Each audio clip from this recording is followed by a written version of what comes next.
favor, abaixa a mão. 18 minutos e 20 segundos. Tá, não tem problema. Mas conta se nós passássemos de 5 minutos para perguntas. Obrigada, Andrei. A palavra está, então, com o Eric. Boa noite, vocês me escutam bem? Sim, gostaríamos de te ver também. Eu tô tentando, mas tá dizendo que não foi possível.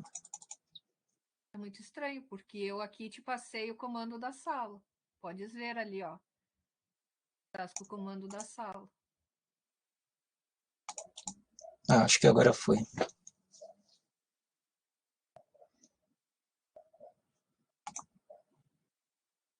Compartilhar minha tela, só um minuto.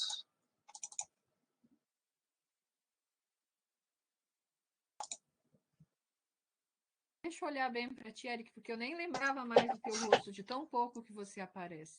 É que eu tirei a barba, professora. Você é muito lindo, você tem que aparecer todas as aulas. Obrigado. A senhora também é muito bonita. Ah, obrigada. Às vezes as velhas precisam ouvir isso também.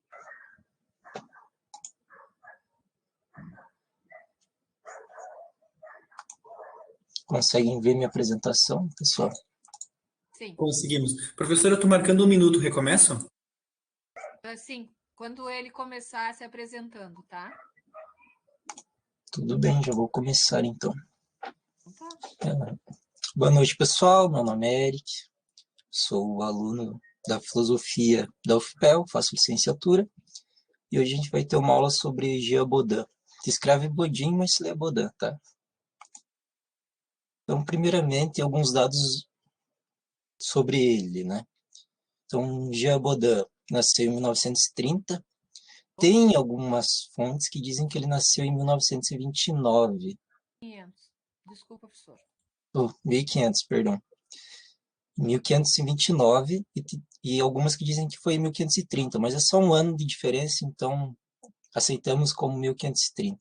E ele morreu em 1596, então ele foi um teórico político, jurista, membro do parlamento e professor de direito. Então ele foi importante na carreira acadêmica e chegou até a ser conselheiro dos reis. Ele é companheiro de pessoa, contemporâneo de pessoas como Nostradamus e Montaigne, que são grandes atores da história, né?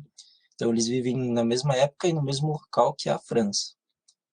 Então Jean Bodin nasceu em Angers, que é uma cidadezinha a oeste na França. E ele é filho de um rico comerciante, Julien Bodin e Catherine Dutertre, cujo pai era procurador do convento carmelita de Angers. Então ele é de uma família bem conceituada já.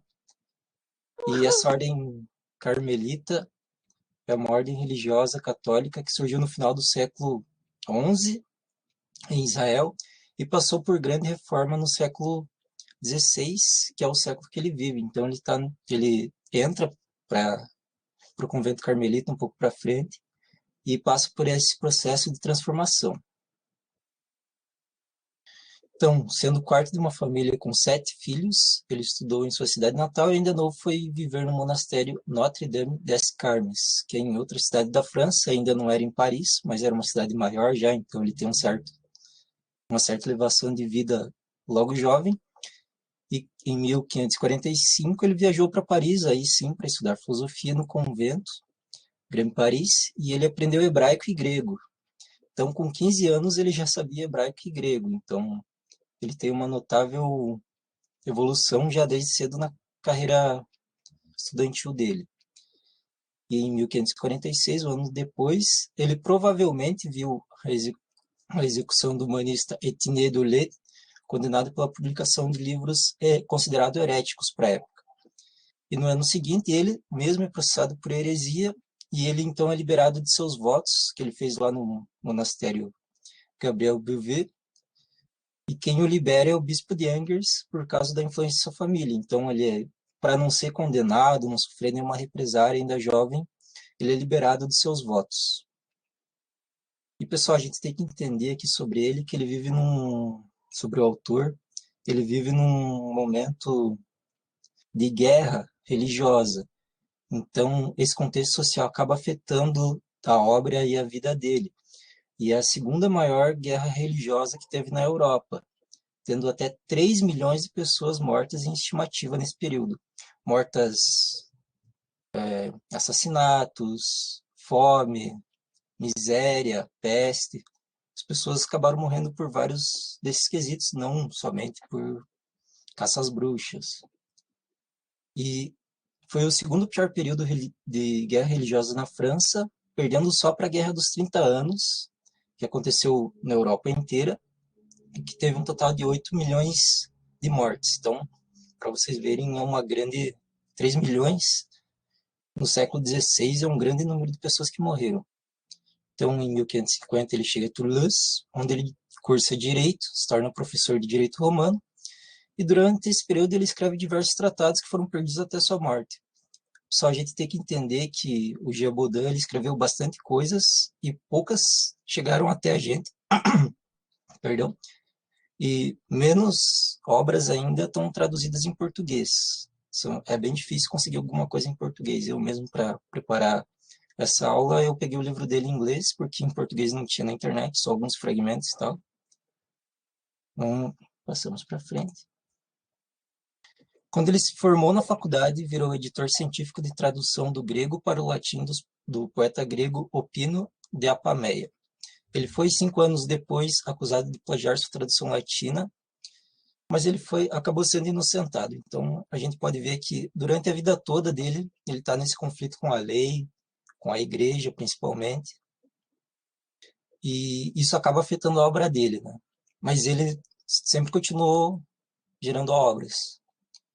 E em 1559, ele publica um tratado sobre educação para essa candidatura para o cargo de diretor do Colégio do Esquillet, no qual defende o humanismo, que o humanismo deveria ser ensinado nas escolas. Então aqui a gente vê um lado um pouco extenuado dele, porque quando se fala sobre Jean Bodin, as pessoas, era um louco, ele era bastante controverso, ele não falava coisa com coisa, mas aqui a gente pode ver um lado mais humanista dele. E em 1559, então, ele já está tentando ser um diretor de um colégio. Então, aqui ele já passou bastante coisa na vida acadêmica dele, e ele acaba se tornando uma pessoa muito importante.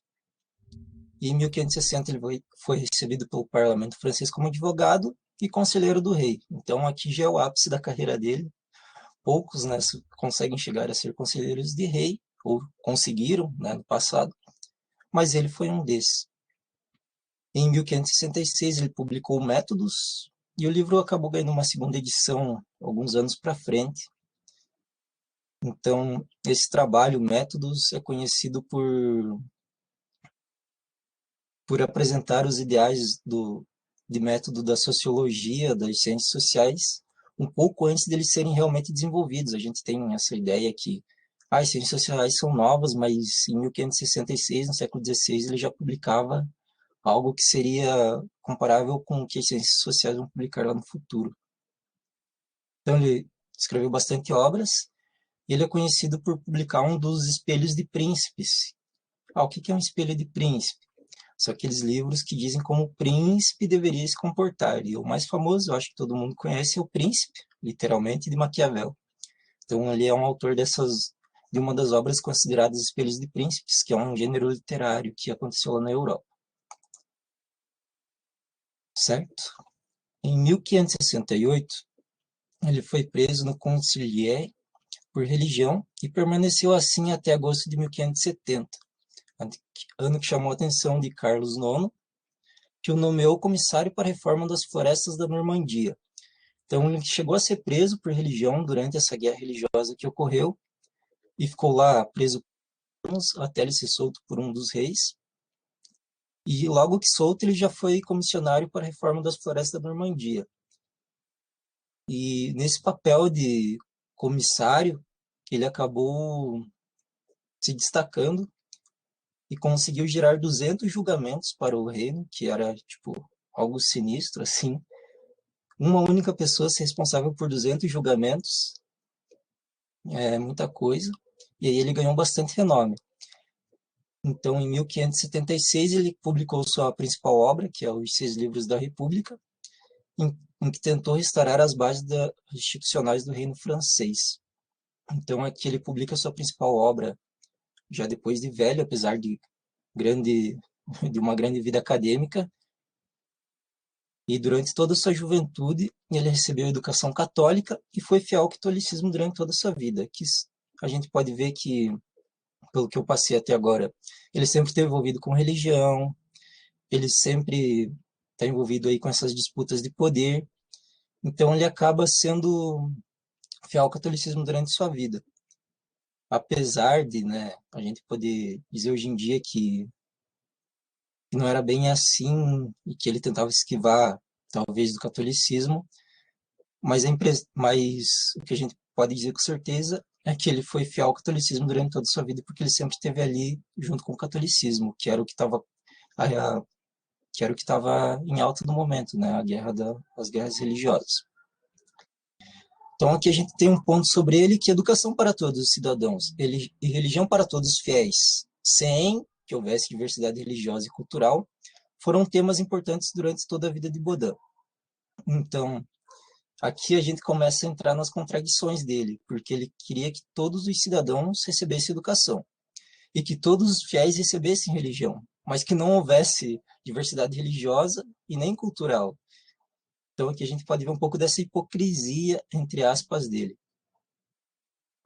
E esse livro, o principal dele, de longe, Os Seis Livros da República, é o primeiro tratado político sistemático da época. Então, é considerado, né, o primeiro tratado político sistemático da época, o que é muito importante.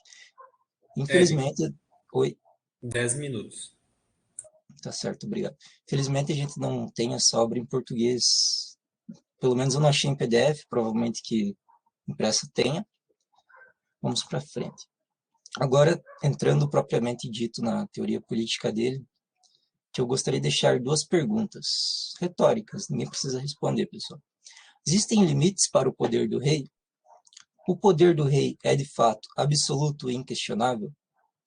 E aqui eu trago a figura de Luís XIV, também chamado de Rei Sol. Ele se torna rei e nasce bem depois de Baudin, mas ele é essa figura que demonstra para a gente o que era esse absoluto, não era absolutismo, mas ele é essa figura desse período da França, assim, porque acreditavam que os reis franceses eram os superiores, acreditavam que ele tinha mais poder que os outros reis, tinham até lendas que vinha uma pomba branca trazendo um óleo ungido, e que esse óleo era dado para os reis quando eles eram bebês, e por isso eles tinham superpoderes. Então, para vocês verem como é que era. E ele é essa simbologia que eu trago. Então, vamos começar definindo o que é o absolutismo. Pessoal, G. Baudin, ele é um soberanista, tá? Então por que você vai definir o absolutismo? Porque, sim, existem diferenças, mas é uma diferença pouca. E qual que é a diferença? A diferença é que no absolutismo o poder não precisa ser legítimo, não precisa ser legitimado. Mas na soberania o poder sempre é legítimo, não tem como ser soberano sem legitimidade no poder, certo? Então, o que é o absolutismo? É a concentração do poder político nas mãos do rei, do príncipe, da rainha, da princesa. Então, o rei é o senhor da guerra. Por quê? Porque ele detém o poder militar. O rei também é o senhor da justiça. Por quê? Porque ele detém o poder judiciário e o poder legislativo. O rei é autoridade religiosa. Por quê? Porque o poder dele está acima da igreja. Mas não estava tendo a guerra religiosa e tal, e a igreja não estava no mundo na Idade Média. Só a gente tem que entender que aqui a gente já está em um declínio da Idade Média, né? Entrando ali quase no Iluminismo, no século XVIII, e principalmente na França, que vai ter a Revolução Francesa em algum momento na frente na história. Então a gente tem que entender que aqui a igreja já não é o ápice, não é tudo aquilo, e ela não pode mais dizer para um rei como governar, certo?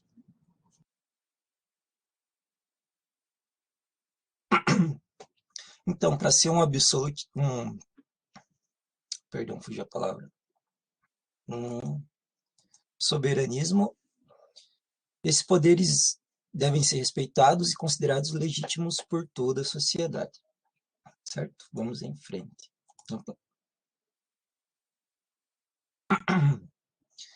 Então, Jean Bodin acreditava no direito divino dos reis e ele formula essa teoria. O que é isso? Quer dizer que o rei é o eleito de Deus para governar o povo. Que os poderes do rei são sagrados, porque eles são os escolhidos de Deus. Perdão. O único limite ao poder do rei é a vontade divina. A vontade divina, talvez aqui ele pudesse expressar alguma coisa como a natureza ou as leis da física, mas não é, mas ele não tinha esse conhecimento. Então aqui ele expressa a vontade divina. Somente a vontade divina está acima do rei. E como somente a vontade divina está acima do rei, o rei está acima de todas as leis humanas, porque ele é quase uma réplica de Deus, quase uma sombra do que é Deus. Então, ele está acima das leis humanas. Então, Jean Bodin desenvolve essa teoria. Mais tarde, o Grotius, não sei pronunciar, perdão, vai desenvolver melhor essa teoria, e principalmente Jacques Bossuet, que é um teólogo, na verdade, ele vai desenvolver essa teoria também, só que um pouco mais que Hugo. Então, alguns elementos do poder soberano, como ele se dá. Então, é um poder, ou seja, uma faculdade de impor aos outros um comando a que eles fiquem a dever obediência, que se caracterize por ser, de acordo com Bodin, perpétuo, não pode ser limitado por tempo. Então, o poder do rei nunca expira.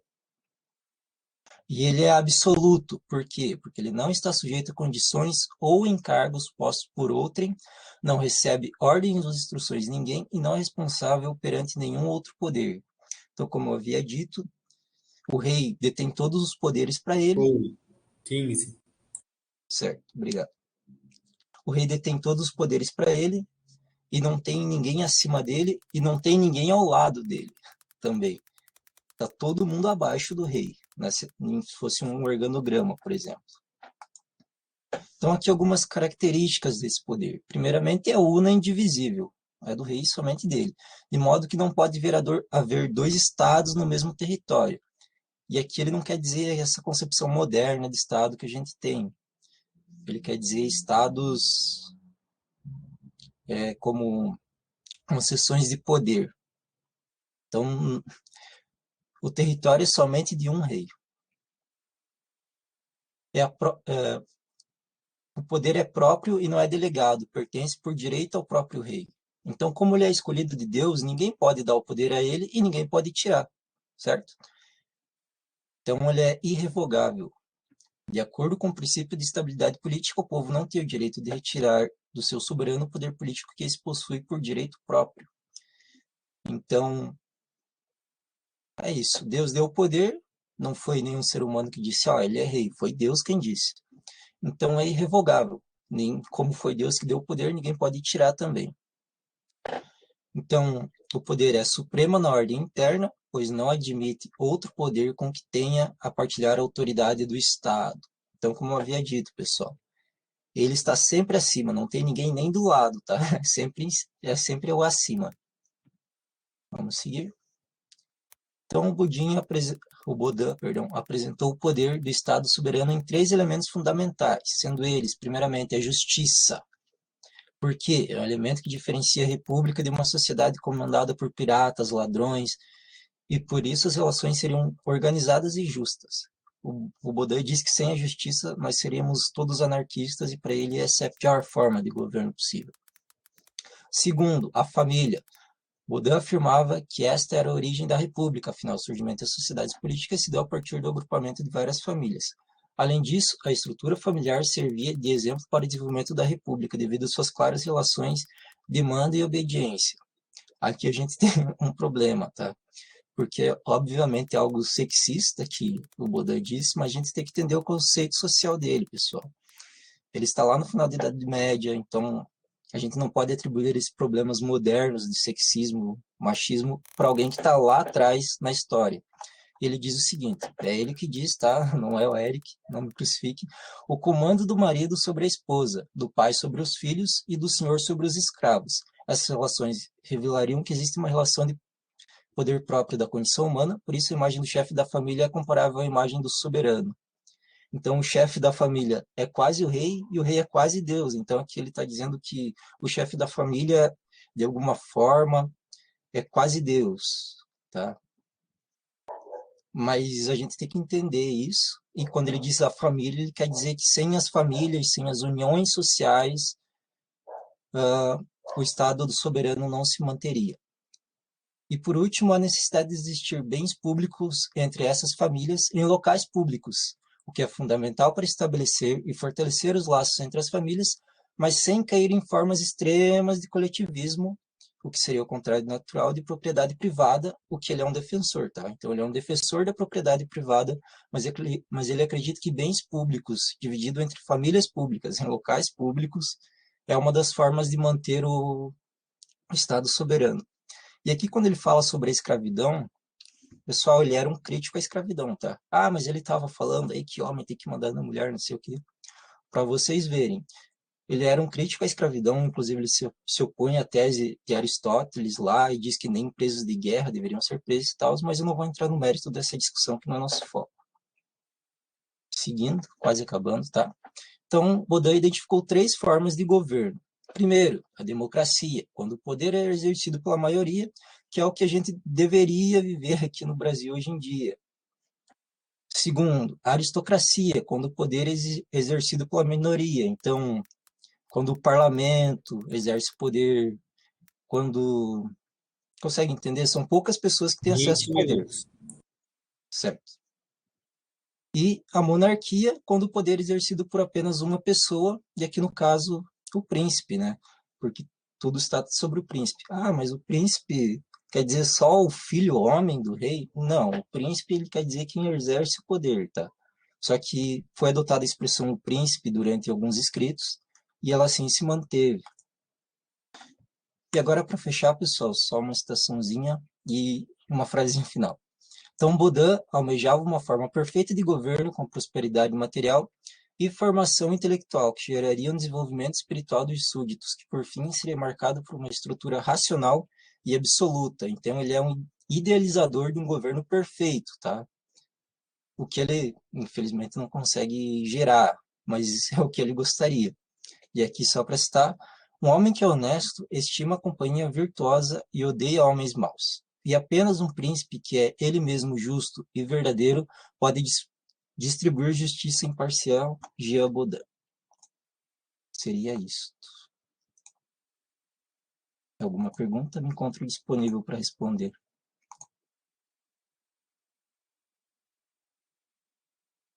Certo, pessoal. Obrigada, Andrei. Perguntas ao professor Eric?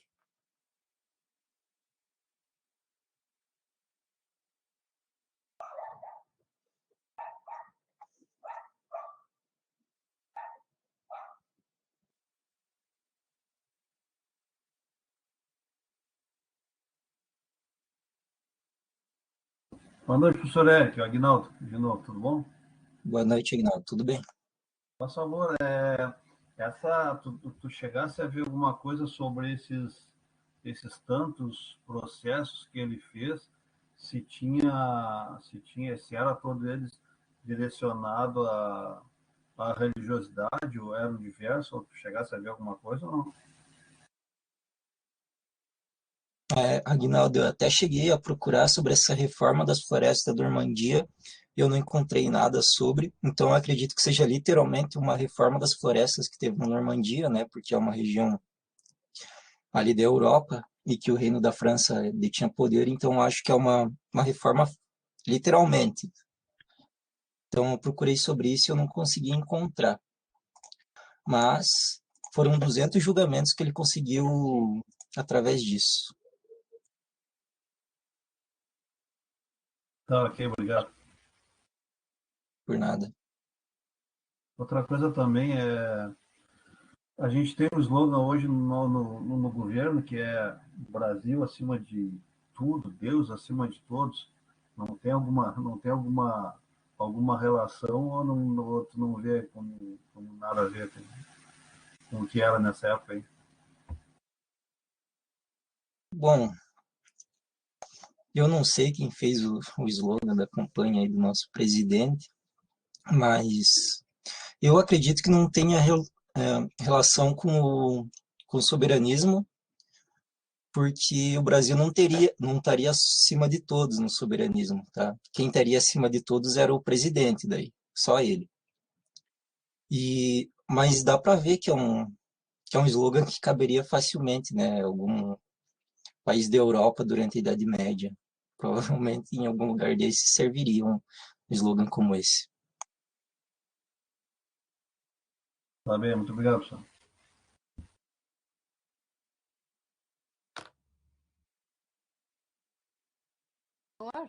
Tu leu toda a obra do Baudin? Não, eu li vários fragmentos dos 6 livros da República, e eu li também um artigo sobre o Métodos, mas eu não cheguei a ler nenhum dos livros dele completo. Mas eu procurei em outras fontes, porque estava difícil de achar conteúdo sobre ele, então eu assisti bastante vídeo aulas sobre. Obrigada, Sor. Então tá, Eric. Agora nós vamos passar a palavra para o Thales, que vai apresentar sobre o Hobbes. E aí depois nós fazemos o intervalo, temos a Giovana e a avaliação. Obrigada, querido. Eu não sou das Forças Armadas.